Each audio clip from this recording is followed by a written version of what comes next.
The January 17th earthquake hit with devastating force. It toppled modern buildings. It tore apart concrete and steel freeways. It left thousands of houses so wounded they will never be homes again. Hi, I'm Kitty Bartholomew, and this is my house. In the January quake, my chimney became separated from the house. I sustained a lot of plaster cracks on the inside, lost a few treasured possessions, and my 6-year-old was cut by a flying object and had to have 6 stitches on her chin. In other words, I'm one of the lucky ones. Actually, the majority of us living in and around LA were lucky. Our homes may be badly bruised, but we can still live in them. A lot of things we lost can be replaced, and our families may be nervous and jumpy, but they're safe. Well, now I'm ready to tackle the repair and damage prevention jobs we can all do. This should about do it. All the materials in this cart cost just under $200. But when I get finished plastering and fixing, I just know I'm going to feel like $1,000,000. Did your kitchen cabinets empty themselves out during the quake the way mine did? The mess in here really gives a new meaning to the words, shake well before using. Well, here's how we're going to keep the cabinet drawers and doors closed the next time the earth shakes and keep everything inside intact. Child safety locks. There are a lot of different brands on the market. Let me show you how easy it is to install them.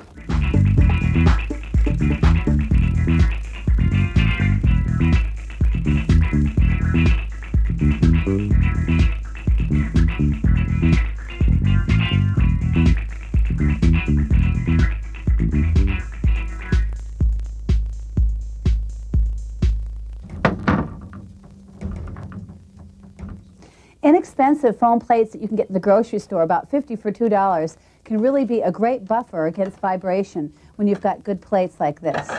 Just place them in between. And then place them back into your shelf. Now, it's not a good idea to keep your stemware standing on its stem. You're better off putting the weight upside down and reversing your glasses like this.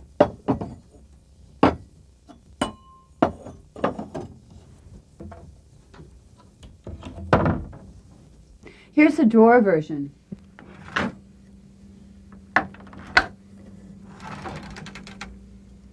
Here is a really good safety investment for $12.95. It's called the Thumb Lock, and essentially it's a peel and stick system. It's an ideal to hold down computers, or in this case, my television set. The first thing you want to do is use the alcohol pad that comes with the set, clean the area with the alcohol, and then dry it. Make sure it's very, very dry. Then you're going to take and place one section right next to the television or the computer, and then take the other piece at a 90-degree angle and place it in a nice firm place on the television, pull the strap, and then lock it. In 72 hours, it will reach its maximum. But in the meantime, you've got a very, very, very safe place for your television set. These thumb locks can be customized to fit individual needs. Here we have a 3-component stereo that I have secured with a strap. And also down below, I have secured the speakers with a black strap. Now let's give it the ultimate earthquake test. Should we give it like a 6? Shake it, shake it, shake it. Look familiar? Well, welcome to my mini infirmary. This is just a small sample, a lot of the things that broke for me. Well, I'm going to go ahead and fix them because there's a lot of great tools on the market that let us do it ourselves. Look for specific products on the market, such as glue for metal and ceramic, countertop, water-resistant, super strength, wood, some just for glass. Now, read the directions carefully. What you want to do with this is only apply the glue very carefully and sparingly. You don't want to overdo. That's the biggest problem that a lot of people have, is putting too much glue on. And I'm just going to put it to one surface, not both. Now, once I have that on, I'm going to place it against the other side just once. Then I'm going to take it off and let it try and set for about 30 seconds. Get a vessel and fill it full of sand. And then place the other piece on the top. And if you feel like you need a little bit more security, clothespins work great to help hold the pieces together. Here's a great way to brace a plate. nails around the circumference of the area that you want to hold, and then just stretch rubber bands. In this case, I've just used 2 rubber bands. They're holding the nails and the plate in place while it dries. Sometimes you just have to be creative. Here's a little bit of modeling clay that I'm pressing on top of a glass jar. When pressed gently underneath, helps hold this curved surface. Some of the hardest surfaces to glue together is glass to glass. This is the best glue I've ever found. Essentially, the key is that it's cured by ultraviolet rays of the sun. So when you're working, you want to keep it away from the bright sunlight. You want to put it on one surface only, not too much. Place the stem. Let's see, let me get this right. Like that. And then lift it up and expose it to the bright sunlight. If the sunlight is bright, you should only have to expose it for about 20 seconds. If it's a little bit cloudy day, they say wait about a minute and a half. And this should be totally dishwasher safe. It's far better to protect your works of art and treasures than it is to have to repair them. And to learn how to do that, I came to the Getty Museum in Malibu, where the earth shook like crazy, but no artworks were lost. The priceless porcelains in this case look exactly the same today as they did before the earthquake. The reason for this has to do with a lot of sophisticated research done by the Getty. But guess what? The good news is that a lot of the results of the research are things that we can adapt ourselves. We're going to learn those right now. This antique porcelain vase has no visible means of support, and yet it didn't move an inch in the earthquake. George Johnson's going to show us. First he's going to remove it, and then show us how it was able to be so sturdy. Okay. Mark? We use a wire, much like you cut a pot off a wheel, to break the bond of the wax. So, George, what was holding that down then? Well, this microcrystalline wax, which we ball up and put in a number of places. Again, this is the kind of thing where you just have to work with the piece to find out really at what point it's going to grab. So there's no real rule of thumb as to how many balls you'll put on this. And you put them on, maybe a 1/4-inch ball, and as you press them down, they flatten out and they'll adhere themselves. It almost creates a vacuum. Here's a good example of some preventive measures we've taken here that might be helpful at home. First of all, we had a top-heavy cabinet that we've secured to the wall. We've actually bolted it to the wall with a mechanism. And then the objects on top take advantage of 3 preventive measures that we use here. One is a fish line tied to the object and to what it's resting on, available at any sporting goods or fishing store.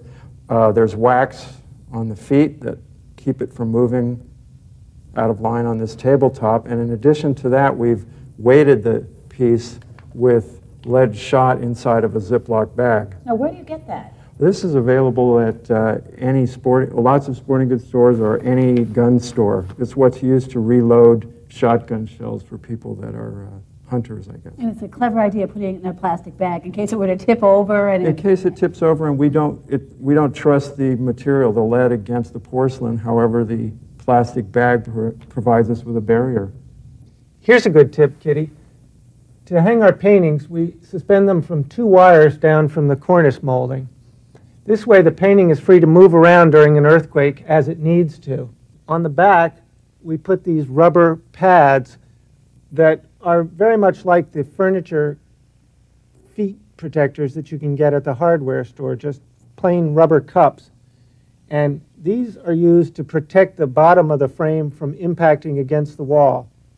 Now, if somebody at home doesn't want to hang a painting from the cornice molding, I recommend going to the hardware store and getting picture hangers, good sturdy ones, and using 2 per wire, and bending the tops of them over so that the wire can't hop out of them. You know, George, a lot of people have collections that they like to display up high like this, things that aren't used on a daily basis. How have you secured the blue and white up there? Well, again, Kitty, essentially what we've done is lower the center of gravity with lead shot in Ziploc bags, and we've made a net of monofilament around each one of those pots and secured it to a plexiglass shelf. People at home could use screw eyes and tie each one of the pots to the screw eyes attached to the shelf. Well, that makes a lot of sense. In this case, would you also use a little wax around the base? Exactly. I'm learning. Again, talking about hooks and screw eyes, what we've done here is we've tied around this with a piece of monofilament. which is attached to a screw eye in the floor. And this holds the piece steady and from tipping over or walking into another object. If some of your antiques, artworks, or collectibles were damaged during the quake, they may be repairable. The American Institute for the Conservation of Historic and Artistic Works in Washington, D.C. has computerized lists of craftsmen. They also offer a free brochure on how to work with a conservator.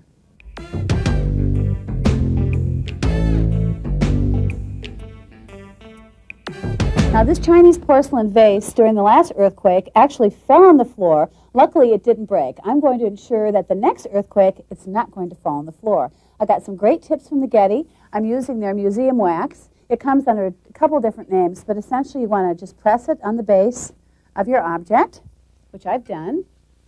I'm going to press it down securely.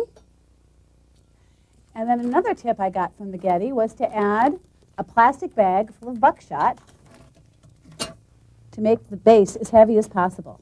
What a great feeling. Okay, now it's time to do a decorating survey to see if any of the furniture in our house is going to put us in jeopardy. This 9-year-old boy, Christopher Peterson, was sound asleep on the top bunk of this bunk bed when the earthquake hit. The force of it actually threw him over the rail onto the floor, where he suffered serious head injuries, actually a skull fracture. You feeling better now, Christopher? Yes. You know, bunk beds really don't have a place in Southern California. I think we should dismantle it. Come on, Eva.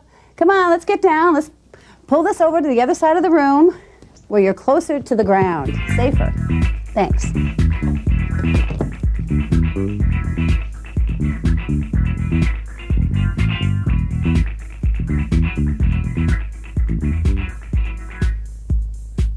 Now take a look at this. There is a very large picture hanging over this bed. The picture is framed in glass. That is very dangerous. Also, what you can't see on the other side of this wall is a very large brick chimney, which did suffer damage during the quake. That chimney could have actually fallen through the wall and hurt the people sleeping in the bed. The bed should be moved to the other side of the room. Also, there is a very large, very heavy wooden sculpture on the bedside table. This should be removed and placed somewhere else, and in its place, I recommend a flashlight. I like this one because not only does it have a radio, a flash, but it also has a siren. This is good in case the owners are hurt and covered by debris.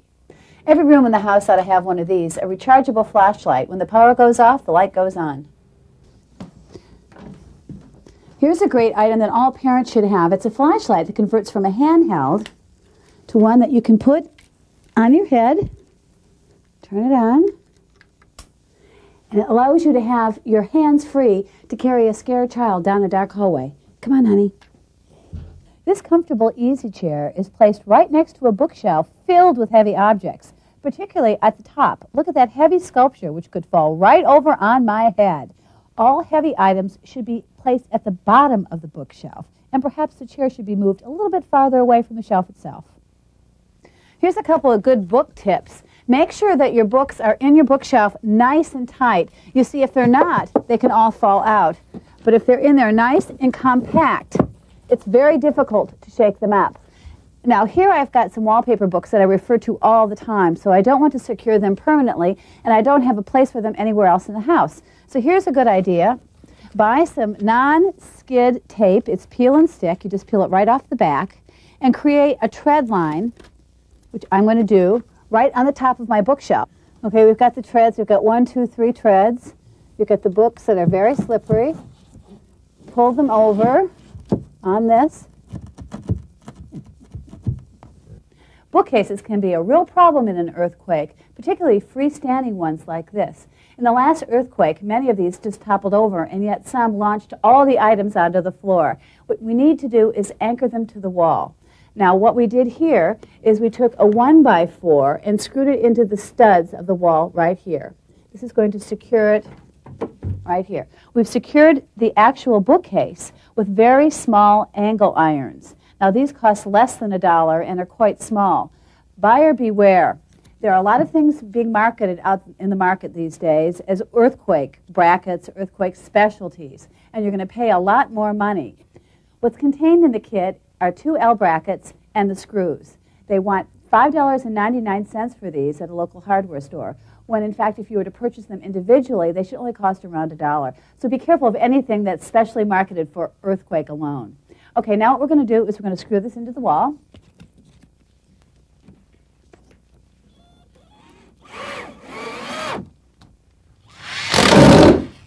Now notice that we've put the angle irons on the inside. The books will cover them up when we fill the shelves.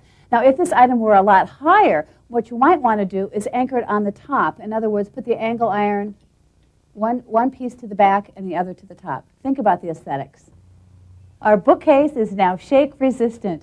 We have all the books packed tightly inside. We've got the heavier books on the bottom, the lighter books on the top.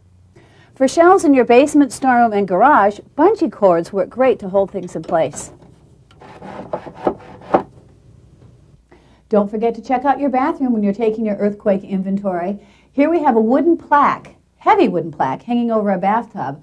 I'd hate to think what would happen if a mother was giving a child a bath during the next earthquake, but I've got a solution for this. This plaque was hung with wire over a picture hook. I'm going to remove that and install a flush-mounted fastener. It works something like this. One section goes on the wall, the other section goes on the back of a piece. It's ideal for any wood-mounted objects such as heavy mirrors, speakers, or wood plaques such as this. Essentially, it just fits over like this and holds it very securely. I've already mounted one. I'm going to mount the other now, just with screws, and put it on the wall.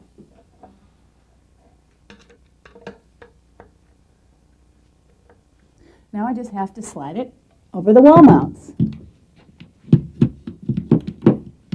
Hard to see here. There. There. Okay, the whole house could fall down, and I guarantee this plaque will remain on the wall. Whoa! Now, one big item that definitely needs to be secured is the hot water heater. It's a relatively simple do-it-yourself chore. Now, I've got Gary Wales from the gas company to give us some advice. This one is strapped. Is it strapped properly? Well, it's better than most that I've seen. But you really want to secure this tightly to the wall. You want it to really become a part of the wall. Mm-hmm. And this strap here needs to be down a lot lower. Why? Well, you want to protect the legs. If it's all up above and this starts shaking, as we've had in these earthquakes, the legs will actually fold and go down, popping all of the water lines. How many straps should there ideally be? There should be two. One higher. And one just above the gas control. Great. Now I have a question for you. I know at my house during the earthquake, this whole system came apart. And it took the gas company man to point that out to me. I think a lot of people aren't aware of the dangers that can happen if this comes apart. Oh yes, in a venting situation, the products of combustion in this status with this all loose and apart will actually enter into the living quarters where we don't want it. This vent should be secured back into place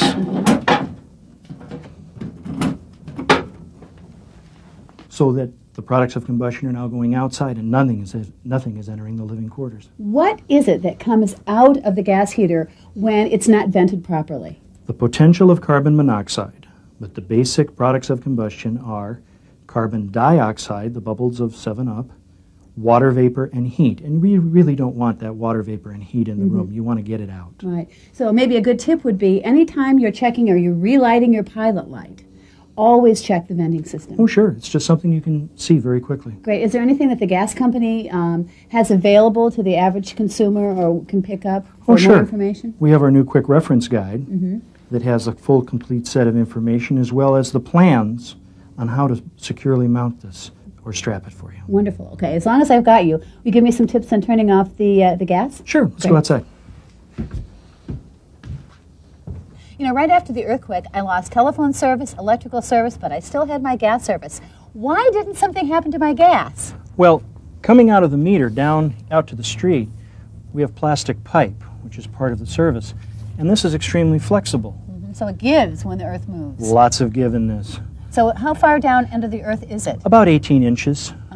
So then that goes into the gas line. Correct. Now, if you smell gas, give me some suggestions about this. If you smell gas, you must turn it off. Correct. And the correct tool to use is you recommend a crescent wrench? Yes, an adjustable type wrench. I'm embarrassed to say I've never turned off gas. Will you show me the correct way to do it? It's very simple.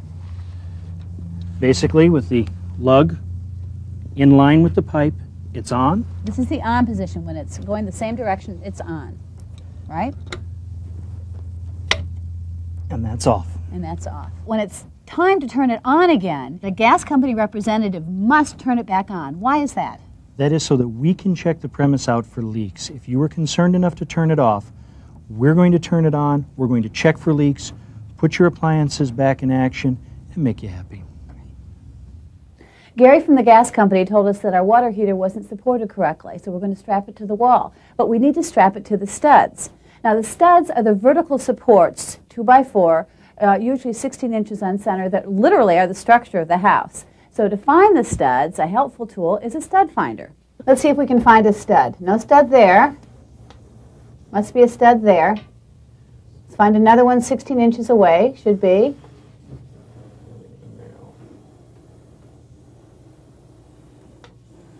There. So if you're going to nail something in, you would nail right above this point. That's where your stud would be. To secure the hot water heater, we're going to be using a plumber's strapping tape. Essentially, it's galvanized steel, and keep in mind it comes in 3 gauges. You want to be sure and buy the medium or the heavyweight gauge. You can find it at any hardware store. So what we're going to do is screw it right into the stud here. Want to just screw it for me? I'll hold it. Got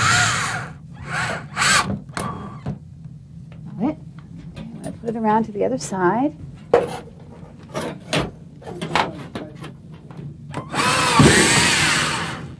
Okay, it looks pretty tight. Now we'll do the second one.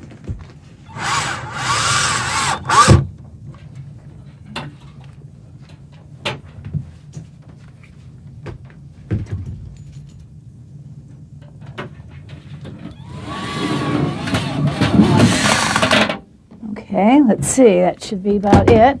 4 inches above the control, which is what they recommended. And this guy isn't going anywhere.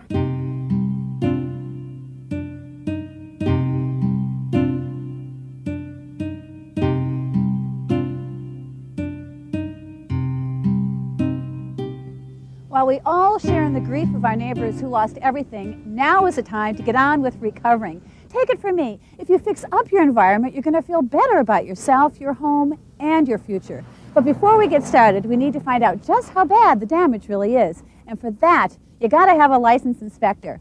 Hi, John. Hi. This is John LaRocca, and he is a contractor who also inspects buildings. That's right. Licensed contractor. In fact, he was here before I bought my house, and you're here today to show me just how bad it weathered the storm, that and some other structures we're going to look at, right? Right. Come on, let's get started. Okay, let's go. You've been busy, huh? Very much. Oh, wow. John, this is my biggest heartache here. My great big picture fell off to reveal this mess. What kind of forces are at work here? Well, this obviously is the area where the chimney is, right behind this wall. When the earthquake was happening, that chimney was moving back and forth, pushing up against this wall, pulling the wall, pushing against the wall, pulling the wall, back and forth. That's what caused these kinds of cracks.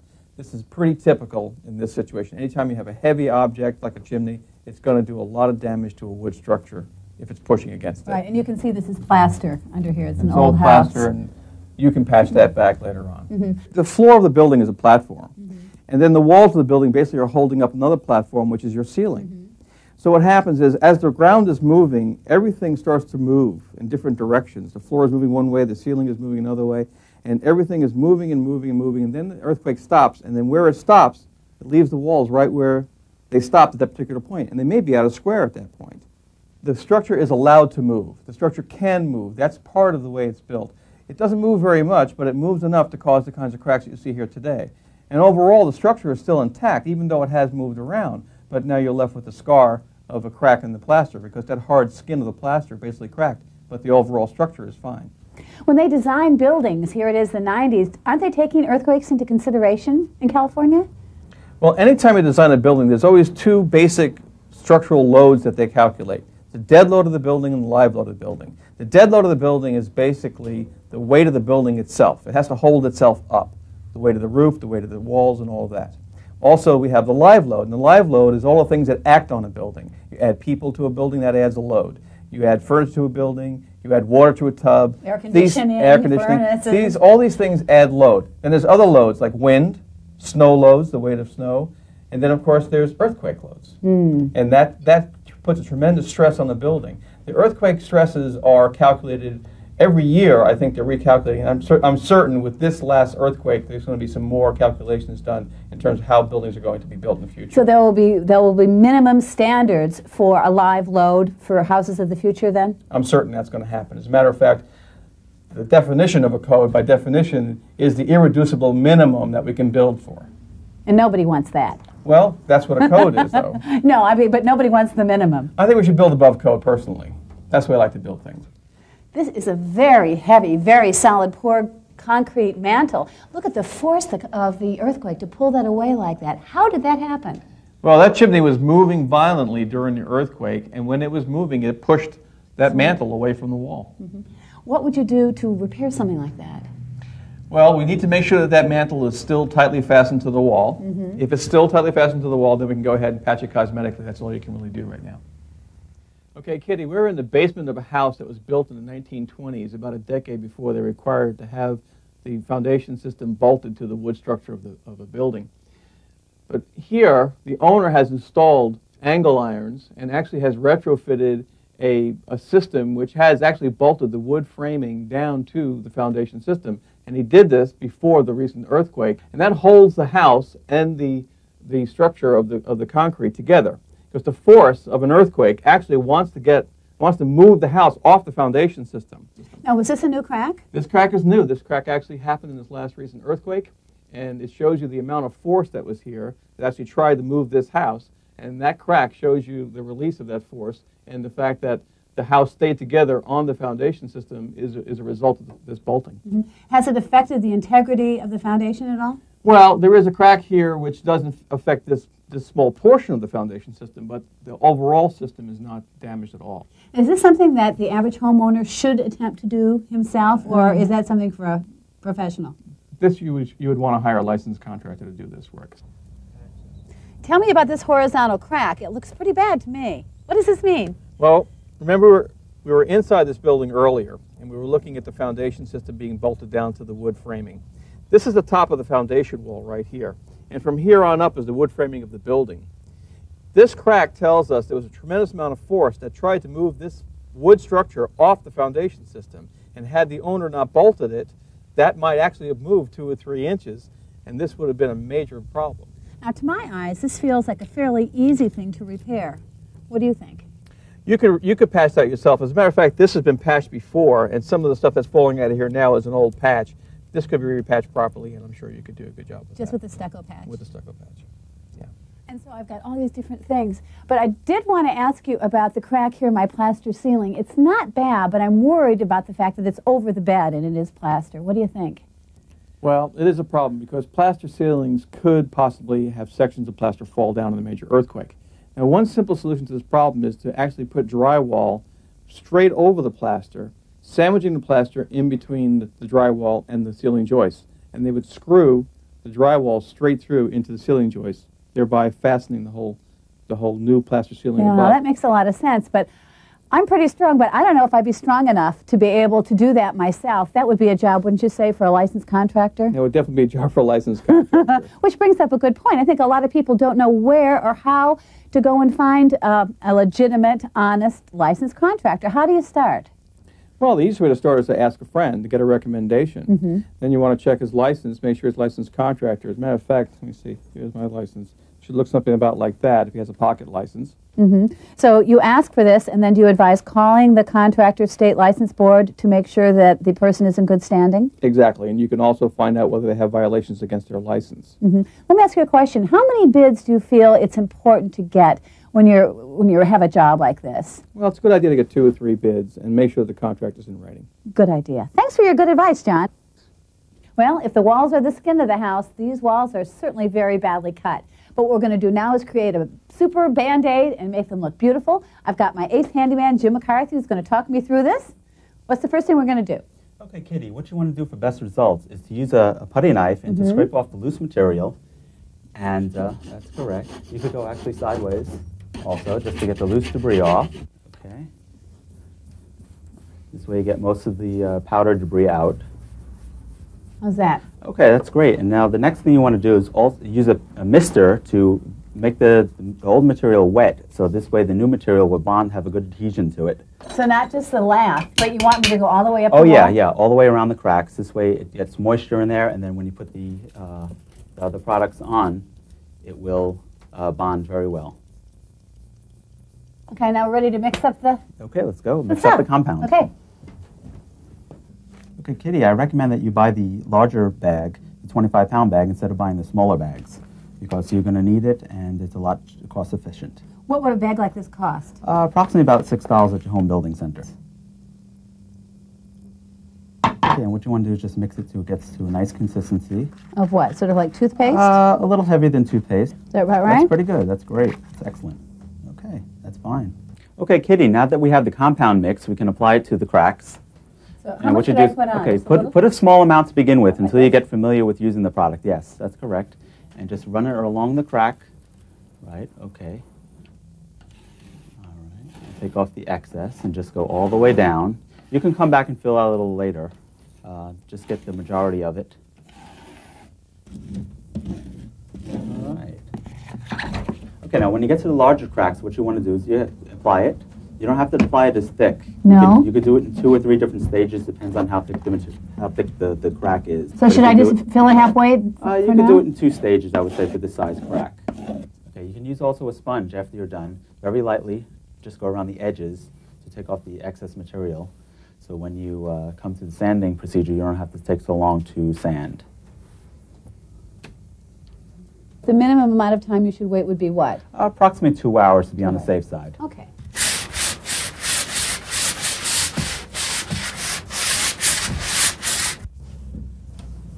Okay, that looks pretty good. Now we're ready to prime. Okay, now what I want you to do is to start to prime. Here you go. I'll hold that for you. Okay, we're using a latex primer, so it sets up pretty quickly. This way, when you come with your top coat, it should go in a small amount of time.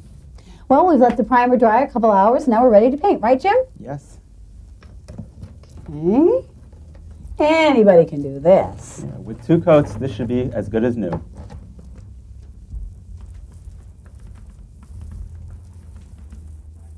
Here's a tip. Plaster and paint one room at a time so you don't have a house full of patching scars like this.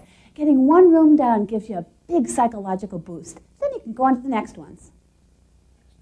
We've mounted this piece of drywall to the wall to illustrate how easy it can be to repair large holes in drywall. It sort of revolves around this wall repair patch. What's great about it is it's aluminum back and self-adhesive. What you do is you peel away the paper, put the aluminum side down, and place it over the damaged area. Press it down nicely. Then you're going to take a putty knife and apply joint compound.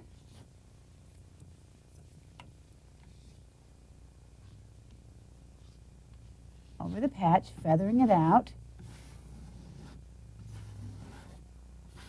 You have one coat. You're going to let it dry. Then you're going to apply a second coat. Sand it, and then paint. Now it's time to patch some exterior stucco. Essentially, it's the same principle as plastering inside, isn't it? That's correct, Kitty.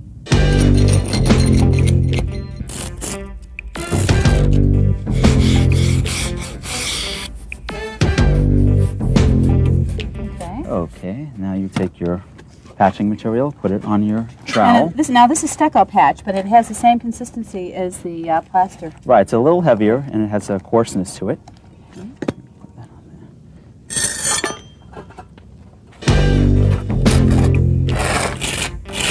there. Okay. Okay, now you take your rubber float. Now this is dry. Yes, it And is. it's just like a sort of a sponge, right? Right, yeah, but it doesn't absorb water. Okay, now what do So I now, do? okay, slowly go over the surface.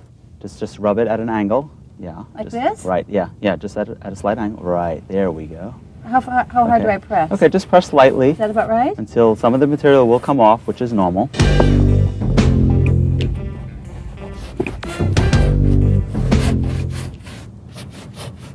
Did any of your ceramic countertops or walls crack like this during the quake? No need to call in an expensive professional. You can do it yourself. Here's a kit that retails for under $20 that has all the tools you need to redo it yourself. Using the grout saw, you want to remove the old grout at least down an eighth of an inch. You want to be very careful not to scratch the adjacent tiles.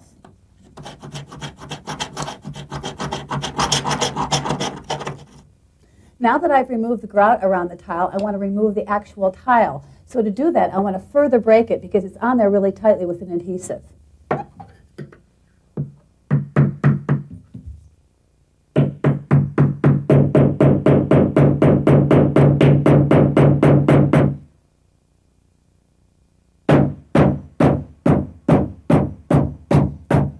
The next step is to apply the adhesive to the back of the tile. What's great about this product is you only need one product because it's the grout and the adhesive all in one. So I'm going to take it up and place it into the opening and hold it, eyeballing the space. I'm going to put some material onto the squeegee. I'm going to grout. Gently press it in to the crevices and pull with the squeegee. Getting all the tiles. I'm going to take a sponge.